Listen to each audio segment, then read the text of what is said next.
بسم الله الرحمن الرحيم. اهلا وسهلا بكم، كل سنه وانتم طيبين. عايزه اقولك اشتري حاجه رمضان. ما تستنيش لغايه اخر اسبوع ولا حاجه وتيجي تجيبي كل حاجه على بعضها. انا بدات دلوقتي بحاجات بسيطه، وكل مره اول ما انزل اجيب قدهم تاني.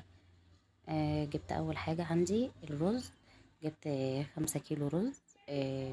وزن الكيس دوت كيلو. جبت علبه مرقه الدجاج على بعضها. جبت 5 كيلو من السكر.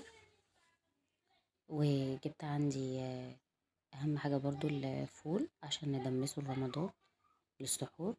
جبت عندي 2 كيلو. الكيس دوت وزنه كيلو. وجبت عندي المكرونة القلم عشان الصواني.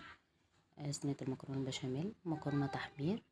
وجبت الشعرية، دي ضرورية جدا. انا كل مرة هزود برضو في الشعرية اكتر عشان بنحتاجها. الرز بالشعرية بيبقى اجمل. ادي الحاجات اللي انا بدأت بيها في اول نزول.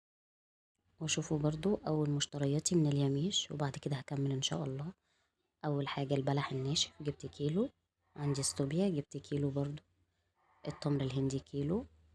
السوداني، جوز الهند، قمر الدين، البلح الطري، الزبيب، التين، وده السوداني المقشر قلت لكم عليه.